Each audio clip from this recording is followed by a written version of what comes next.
오늘 우리에게 주신 하나님의 말씀은 마태복음 11장 2절에서 6절의 말씀입니다. 신약성서 17면입니다.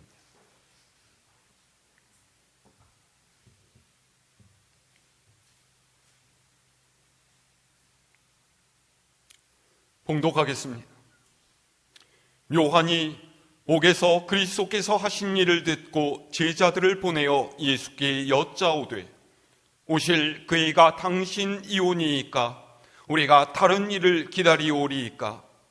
예수께서 대답하여 이르시되 너희가 가서 듣고 보는 것을 요한에게 알리되 맹인이 보며 못 걷는 사람이 걸으며 나병 환자가 깨끗함을 받으며 못 듣는 자가 들으며 죽은 자가 살아나며 가난한 자에게 복음이 전파된다 하라. 누구든지 나로 말미암아 실족하지 아니하는 자는 복이 있도다 하시니라. 아멘. 설교 처음부터 좀 뜬금없는 소리긴 한데 여러분 굴 좋아하십니까? 좋아하세요?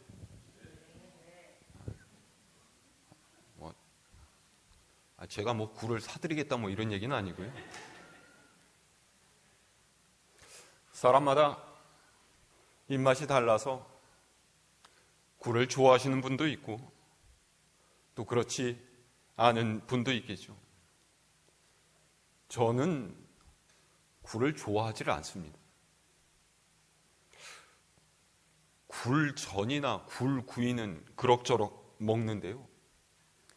생굴이나 굴무침 같은 요리는 잘 먹지를 못해요.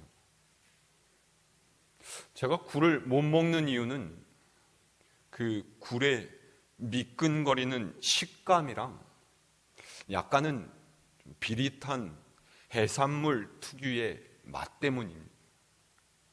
제가 생굴을 처음 먹었던 것이 아마 중고등학교 시절인 것 같은데요. 어디서 어떻게 먹었는지 사실은 잘 기억도 나지가 않습니다. 제가 일부러 굴을 찾아서 먹지는 않았을 테니까 분명히 누군가 이게 너무나 맛있다고 한번 먹어보라고 하는 꼬드김에 넘어갔을 가능성이 큽니다. 먹어본 적이 없으니까 굴이 어떤 맛인지도 몰랐을 것이고요. 그저 주는 사람의 말만 듣고서 정말 맛있을 것이다 그런 생각으로 덥석 삼켰는데 그 맛이 제가 생각했던 맛이 절대로 아닌 거예요. 아니, 생각한 것보다 훨씬 제 입맛에 맞지가 않았지만은 그렇다고 해서 먹다가 뱉을 수도 없고 억지로 꿀꺽 삼켰습니다. 그런데 그 순간에 갑자기 비위가 확 상하면서 속에서 욱 하고 올라오더라고요. 불이 나게 화장실로 뛰어나가서 먹은 것을 다 토해냈습니다. 콧물을 흘리면서 토해내고 나니까 갑자기 막 화가 치밀어 올랐어요. 너무 맛있다고 하면서 저한테 먹어보라고 권한 사람이 원망스럽고 이제 다시는 굴은 쳐다보지도 않겠다 그런 다짐이 생겼습니다. 그런데 여러분, 이 사달이 일어나게 된 이유가 무엇입니까? 굴이 맛있다고 저한테 먹어보라고 한 사람이 문제입니까? 아니에요. 굴을 먹어본 적도 없는데 맛있다는 말만 듣고서 내 입맛에 맞을 거라는 생각에 홀랑 삼켰던 제가 문제죠. 사람의 입맛이 천차만별이라는 이해 없이 다들 맛있다고 하니까 당연히 내 입맛에도 맛있겠다 그렇게 생각한 저의 어리석음 때문입니다. 살다 보면 우리는 때때로 이런 상황을 맞이하게 됩니다. 어떤 것이 또 어떤 상황이 내가 생각한 것과 달라서 당황하고, 그래서 의심하고, 그렇게 실망하고 상처를 입는 일들이 있어요. 비단 음식만의 문제가 아닙니다. 어떤 일이나 내가 처하게 된 상황이 문제가 될 때도 있고요. 사람 사이에도 이런 의심과 실망을 느낄 수가 있습니다. 그런데 그 상황을 잘 살펴보면 많은 부분에 있어서 받아들이는 나에게 문제가 있다라는 것을 발견할 수가 있어요. 그러니까 내가 그 일이나 상황에 대해서 어떤 선입견을 가졌는지, 또 어떤 기대를 했는지, 그리고 그것을 어떻게 받아들였는지 하는 것이 관건이라는 말이죠. 우리의 신앙 또한 그렇습니다. 예수님을 믿고 교회에 다니겠노라 결정하고 신앙생활을 시작한 새 신자 중에서 꾸준하게 신앙생활을 잘 해가는 사람은 그렇게 많지가 않습니다. 왜 그럴까요? 물론 여러 가지 다른 이유들이 있겠죠. 예수님과 인격적으로 만나지 못하고 그분께서 주시는 은혜를 경험하지 못했기 때문일 수 있습니다. 이전의 삶과는 다름을 요구하는 신앙생활이 부담스럽게 느껴졌기 때문일 수도 있고요. 차마 세상의 즐거움들을 뿌리치지 못하고 믿음으로 사는 것에 실패했을 수도 있습니다. 그리고 그런 안타까운 이유 중에 꽤 많은 지분을 차지하고 있는 것이 바로 교회에 실망했다라는 말이에요. 들어보셨습니까? 교회에 실망했다. 무슨 이야기입니까? 내가 교회에 오기만 하면은 깜짝 놀랄 만한 하나님의 기적 같은 은혜를 체험하고 신앙에 깊이 빠져들 줄 알았는데 그렇지 않더라는 거죠. 예수님 믿으면 복을 받고 좋은 일이 생기고 건강을 되찾고 마음속에 기쁨과 평안이 찾아온다라고 들었는데 진짜 그런지는 잘 모르겠어요. 오히려 예배는 지루하고 목사님 설교는 좋은 말인 건 같기는 한데 무슨 뜻인지 잘 못 알아듣겠어요. 왜 헌금은 그렇게 꼬박꼬박 내라고 하고 교회에 오면 모든 사람이 자신을 반기면서 관심을 기울여 줄 줄 알았는데 그렇지만도 않은 거예요. 어색하고 뻘쭘한데 마음을 줄 만한 사람도 보이지 않고 어울릴 만한 마땅한 자리도 없습니다. 그렇게 맞이 못해서 교회를 다니다가 한두 번 핑계를 대면서 교회에 빠지기 시작하고요. 그러다가 결국은 교회를 떠나버리죠. 그런 후에 누군가 다가와서 전도를 하면은 내가 사실은 교회에 좀 다녀보려고 했었는데 나랑은 좀 안 맞는 것 같아. 이렇게 이야기합니다. 혹은 내가 교회에 다녀봤는데 이게 별로고 저게 마음에 안 들고 이런 면이 안 좋고 이러면서 불만을 잔뜩 늘어놓죠. 자신이 기대했던 것, 자신이 바랬던 것을 교회가 채워주지 못했다라는 거예요. 물론 이 경우에는 교회에도 문제가 있을 수 있습니다. 그런데 사람의 개인적인 기대치를 모두 채워줄 수 있는 교회란 그 어디에도 존재하지 않습니다.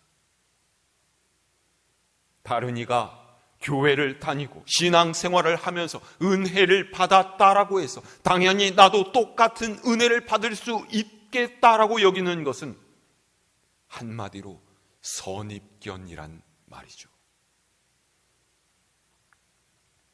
이 말을 오해하지는 마십시오. 예수님을 구주로 고백하고 하나님을 섬기는 모든 사람은 그분께서 주시는 은혜를 누리며 사는 것이 당연합니다. 하지만 그것이 100% 내가 원하는 방식으로, 내가 원하는 모습대로 이루어지는 것은 아니라는 거예요. 왜냐하면 그 은혜를 주시는 분은 하나님이시고 하나님께서는 그분께서 알맞다라고 여기시는데 하나님만의 방식으로 은혜를 끼치시기 때문입니다. 우리 이 사실을 분명히 깨달아야 돼요. 오늘 성경 말씀은 옥에 갇힌 요한이 예수님께 전하는 질문과 그에 대답하시는 예수님의 모습을 기록하고 있습니다. 여기서 요한은 예수님의 오심을 증거했던 세례 요한입니다. 그는 당시 유대를 지배하던 헤로도 왕이 동생 빌립의 아내 헤로디아를 자신의 아내로 맞아들인 것에 대해서 옳지 않다고 비판했어요. 화가 난 헤롯은 세례 요한을 잡아다가 옥에 가두어 버렸죠. 사실 헤롯은 요한을 죽이려고 했지만 백성들이 요한을 하나님의 선지자로 여기면서 지지했기 때문에 백성을 두려워해서 죽이지 못하고 가두어만 두었던 거예요. 요한이 얼마나 오랫동안 옥에 갇혀 있었는지는 알 수가 없습니다. 성경을 보면 요한이 죽임을 당한 때가 헤롯의 생일이었다 하니까 1년은 채 넘지 않았을 거예요. 그런데 요한이 옥에 갇혀 있는 동안 예수님께서 복음을 전하시기 시작했고요. 이 소식을 들은 요한은 예수님께 제자들을 보내서 질문을 던집니다. 자, 오늘 말씀 2절에서 3절을 함께 읽어볼까요? 시작. 요한이 옥에서 그리스도께서 하신 일을 듣고 제자들을 보내어 예수께 여짜오되 오실 그이가 당신이오니이까 우리가 다른 일을 기다리오리이까. 아멘. 요한이 제자들을 보내서 예수님께 전달한 질문이 무엇이었습니까? 오실 그분이 당신입니까? 아니면 우리가 다른 분을 기다려야 합니까? 그랬죠. 무슨 말이에요? 하나님께서 보내주신다고 하셨던 메시아가 당신이 맞습니까? 아니면 혹시 우리가 다른 분을 기다려야 합니까? 그런 뜻이죠.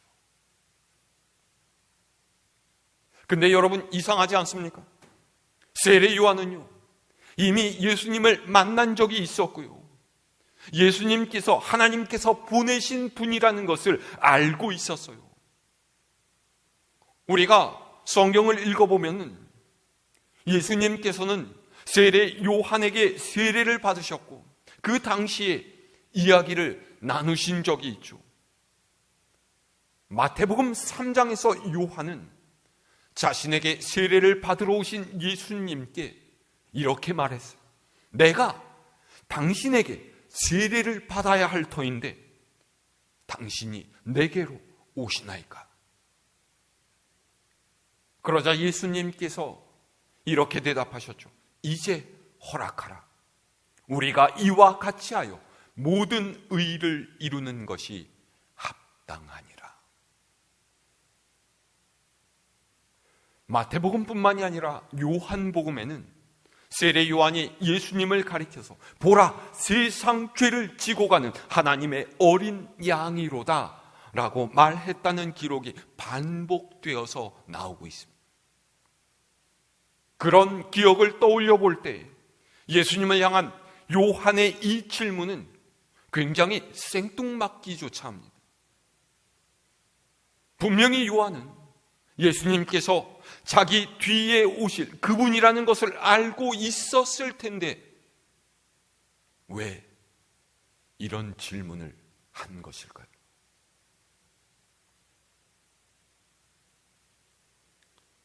세례 요한은 불안했습니다. 그가 메시아의 오심을 선포했었고 하늘에서 예수님께 내려오는 비둘기 같은 성령을 보았지만은 예수님께서 하신 일들을 전해드리면서 마음속에 의심이 생겨났다라는 거예요. 왜요? 그가 기대하고 생각했던 하나님의 역사가 일어나지 않고 있었기 때문입니다. 비록 요한이 메시아의 오심을 미리 전했던 선지자였지만은 그 또한 보통 이스라엘 사람들이 메시아에 대해서 갖고 있는 환상에서 벗어나지 못했다라는 거죠. 그러니까 메시아가 오면 우리를 핍박하는 저 로마 놈들을 싹 몰아내고서 정말로 하나님의 뜻대로 백성을 다스리는 위대한 왕이 되어서 그 옛날 다윗과 솔로몬 시대의 영광을 재현시켜 줄 것이라는 사람들의 기대와 요한이 갖고 있는 기대가 다르지 않았다라는 거예요. 그런데 감옥에서 예수님께서 하신 일을 전해 듣고 있자니 자신이 기대했던 그런 기미가 전혀 보이지 않습니다. 거기다가 자신은 감옥에 갇혀서 언제 죽을지도 모르는 위기 속에 있는 상황이에요. 때가 되면은 메시아께서 일어나셔서 하나님의 역사를 행하시겠지? 이렇게 느긋하게 기다릴 만한 여유가 없었다는 거예요. 그래서 이 제자들을 보내서 예수님께 질문했어요. 당신이 정말로 그 메시아가 맞습니까? 아니면 다른 메시아가 오시는 것입니까?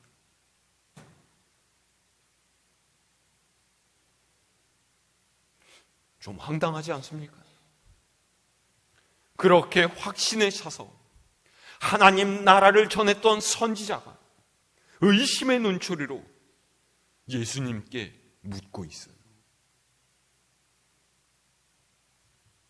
한번 의심이 생겨나면 점점 그것은 걷잡을 수 없이 커져가고 마침내는 불신으로 이어지기 마련이죠. 예수님께서는 요한의 질문에 뭐라고 대답하셨습니까? 자, 4절에서 5절의 말씀 읽을까요? 시작. 예수께서 대답하여 이르시되 너희가 가서 듣고 보는 것을 요한에게 알리되 맹인이 보며 못 걷는 사람이 걸으며 나병 환자가 깨끗함을 받으며 못 듣는 자가 들으며 죽은 자가 살아나며 가난한 자에게 복음이 전파된다 하라. 아멘. 예수님께서는 세례 요한의 의심에 대해서 맞다, 아니다 대답하지 않으셨어요. 그래, 내가 너를 이해한다. 오죽했으면 나를 의심했겠느냐. 그렇게 달래주시지도 않으셨죠. 예수님께서는 아주 단호하게 너희가 듣고 보는 대로 요한에게 전해 주어라 하셨어요. 뭘 듣고 봅니까? 주님께서 하시는 말씀, 주님으로 인해서 일어나는 일들이 무엇인지를 너희가 직접 판단해라 하신 것이죠. 그러니까 예수님으로 인해서 맹인이 보게 되고, 못 걷는 자가 걷고, 나병 환자가 깨끗해지고, 귀머거리가 딛게 되고, 죽은 자가 살아나는 역사가 일어나고, 가난한 자에게 복된 소식이 전해지는 일들이 일어나고 있다라는 것을 말씀하셨습니다. 이게 예수님께서 지금까지 해오신 일이다라는 것이죠. 예수님께서 이렇게 말씀하신 이유는요, 구약시대에 이사야 선지자가 메시아의 오심을 예언했던 대로 자신이 사역하고 계셨다라는 말이에요. 구약성서 이사야서 35장 5절에서 6절 말씀 이렇게 되어 있어요. 그때에 맹인의 눈이 밝을 것이며 못 듣는 사람의 귀가 열릴 것이며 그때에 저는 자는 사슴같이 뛸 것이며 말 못하는 자의 혀는 노래하니 이는 광야에서 물이 솟겠고 사막에서 시내가 흐를 것임이라. 아멘. 이사야서 61장 1절은 또 이렇게 기록이 되어 있습니다. 주 여호와의 영이 내게 내리셨으니 이는 여호와께서 내게 기름을 부으사 가난한 자에게 아름다운 소식을 전하게 하려 하심이라. 나를 보내사 마음이 상한 자를 고치며 포로된 자에게 자유를, 갇힌 자에게 노임을 선포하며. 아멘. 예수님께서 굳이 이렇게 말씀하신 이유가 무엇이라고요? 메시아를 향한 이 예언의 말씀들이 성취되어 가고 있다라는 거예요. 그 옛날 선지자가 전했던 것처럼 상처받고 병들고 비틀린 이 땅의 모습들이 회복되고 치유되고 있다라는 것이죠. 예수님께서는 그분의 활동을 통해서 이미 자신이 메시아이심을 드러내셨어요. 생각해 보세요. 장님이 보게 되고, 안진뱅이가 걷게 되고, 나병 환자가 깨끗하게 낫고, 귀머거리가 듣게 되는 일들이 보통 사람이 할 수 있는 일이겠습니까? 이 모든 일들은 하나님께서 보내신 메시아이시다라는 것을 드러내는 증표이고 증거라는 거예요. 그런데 예수님께서 메시아 예언대로 이런 일을 행하는 것을 보면서도 사람들은 자신의 기대대로 저마다 다른 생각을 했다라는 거예요. 메시아는 우리를 로마로부터 해방시켜 줄 것. 메시아는 위대한 왕이 되어서 이 나라를 다시 강대국으로 만들어 줄 것. 그리고 메시아는 분명히 우리를 경제적으로 부유하게 해줄 거예요. 하나님께서 보내신 메시아인데 당연히 그렇게 하지 않겠어?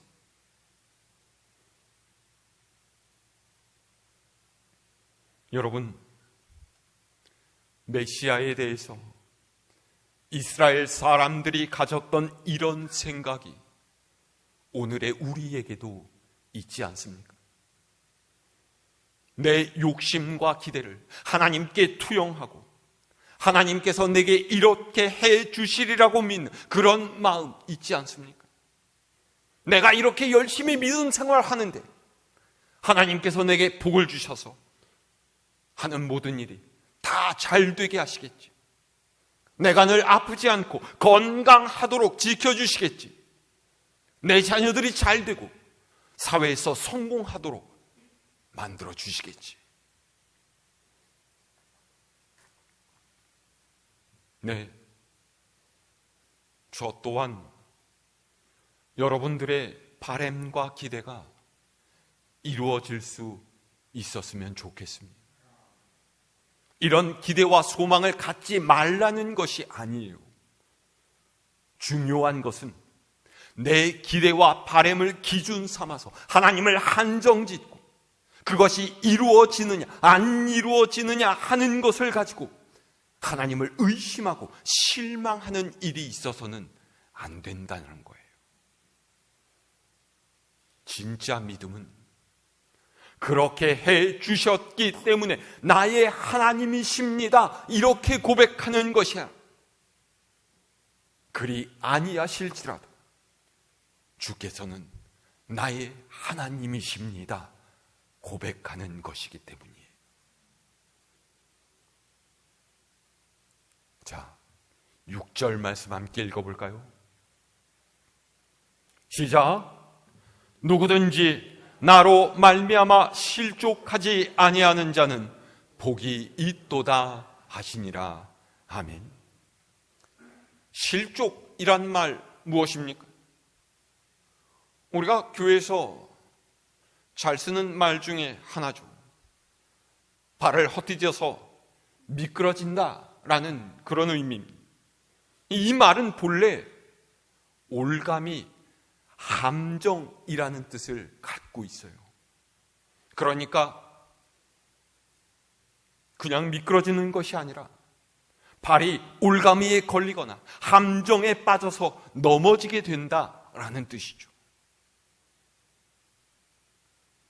그런데 이 함정은 누가 놓은 거예요? 예수님께서 놓으셨습니까?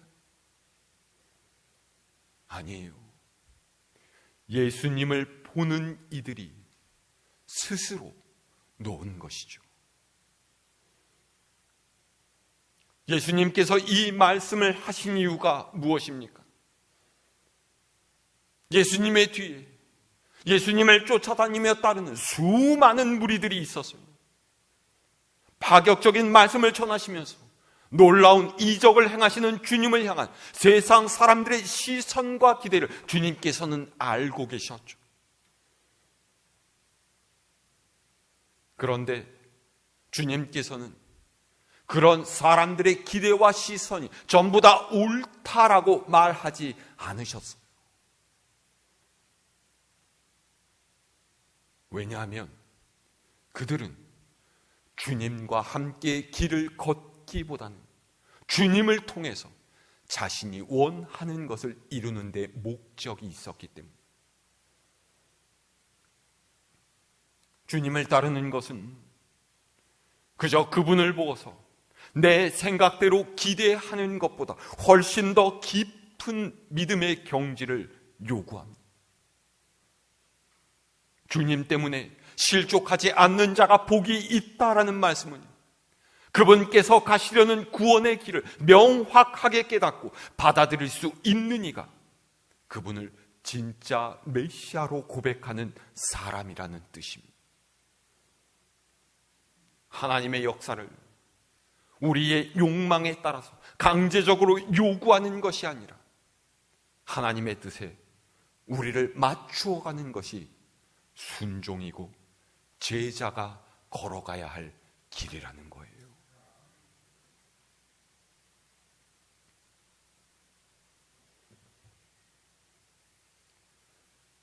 때로는 의심할 수도 있습니다. 하나님의 뜻이 어디 있는지 고민하면서 몸부림칠 수도 있어요. 야복강 나루터에서 하나님의 천사와 씨름했던 야곱처럼 자신의 뜻과 하나님의 뜻 사이에서 밀고 당기면서 엎치락 뒤치락 할 수도 있습니다. 그런 것들 또한 우리 신앙이 성장하고 성숙해져가는 하나의 과정일 거예요.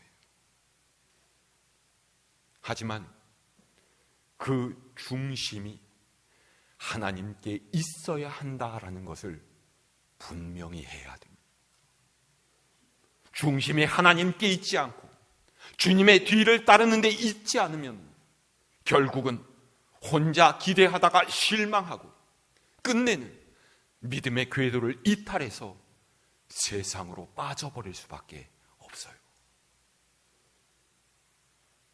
그것이 예수님께서 말씀하시는 실족입니다. 사람의 생각, 세상의 방법을 쫓으면 실족할 수밖에 없습니다.